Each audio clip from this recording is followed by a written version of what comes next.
How you doing out there in YouTube land? This is Chris back with another pickup video. What I'm probably gonna do is probably gonna record a little bit at a time, splice them all together, and release them at the end of the month or whatever. That way, I'm not doing them every week because I pick up stuff I pick up stuff every couple days. You'll have to excuse me right now. I have an ear infection, so it's kind of hard for me to hear what's going on. But I'm gonna try to do this nice and slow and make sure everybody sees what I got and the good deals. Um, This is some stuff that I picked up over the past couple weeks that I forgot to show last video, and I decided to show to you guys now. So I got Legend of Zelda here, Link to the Past, as you can see, looks very nice.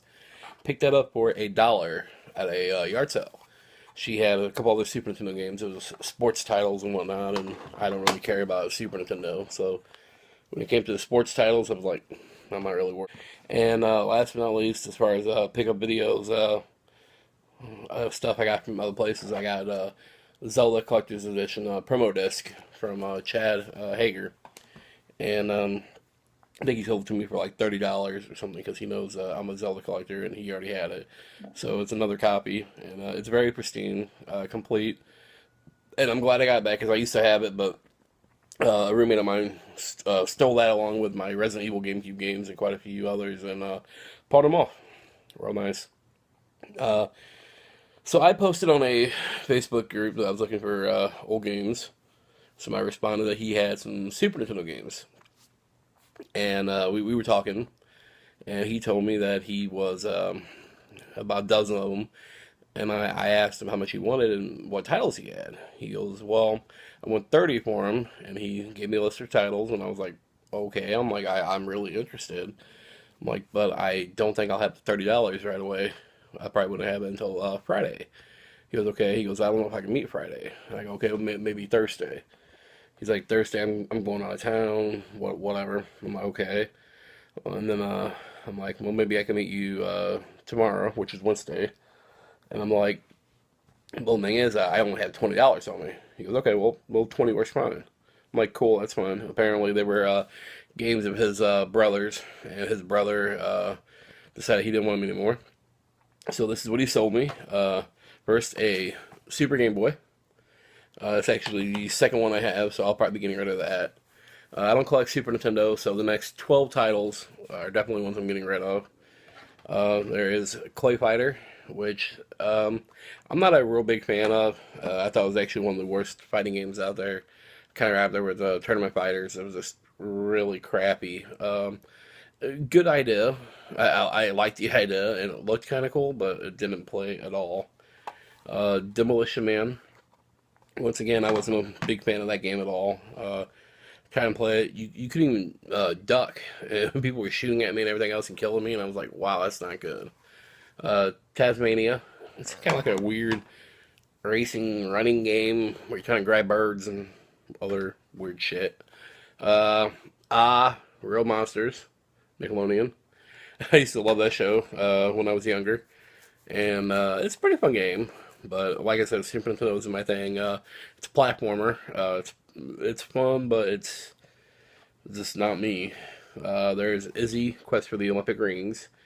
It's kind of weird. It kind of plays like a Sonic type game with some of the way the movements is on it, but I didn't like it at all. There is Scooby Doo Mystery, which was just annoying when I tried playing it. Same way with Porky Pig, Haunted Holiday.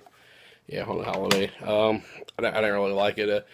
It seemed really hard, and I was like, wow, it says K to A, but I'm getting my butt kicked. Same way with Speedy Gonzalez and the Los Gatos Banditos. It means something like bad cats or something like that.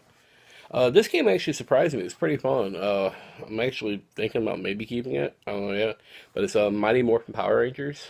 I kind of watched the first incarnation of it when I was younger, and it was okay. I watched all the way up to like when the Green Ranger became the White Ranger or something. I really can't remember. um, but overall, it was a pretty fun game. Side scroller platform, not plat, beat 'em up, kind of like Final Fight, and it was kind of Talk about Final Fight. Left a card over there, so I'm not gonna grab it. But I also got a copy of Final Fight for the Super Nintendo from Chad Hager, and it's one of my favorite Super Nintendo games. That's why I got it. Pinocchio. Yeah, there you go. It's actually a pretty fun game. I I'm not gonna keep it though because, like I said, I'm not really that concerned about Super Nintendo, and I'll probably get it again later, so it's not that big of a deal. Kirby's Avalanche. It's kind of like a Tetris mixed with Dr. Mario. It's kind of hard to explain, but it's pretty fun. Lion King, another Disney platformer. Disney made some good games, some good platformers, and that is one of them. I mean, I have fun playing it, but those aren't the reasons why I picked up the lot. The reasons why I picked up the lot are the following four games, which I knew I could either keep because they're good titles, or I could sell or trade for things that I really, really want, like more stuff as my Zelda collection or more Nintendo games. So the following, this one's the cheaper of the four, but it's Super Mario All Stars. It's the first three Mario's, and Mario the Lost Levels was Mario 2 over in Japan. All updated graphics and everything. And then there was Super Mario World 2 Yoshi's Island, which is another pretty fun game. That's a 20 something dollar game. And these two is what really made me get it. One was a game I never played on the actual cart. Actually, neither one of these played on the actual cart. And I knew they would sell quick. Yeah, it's Super Mario RPG. Yep.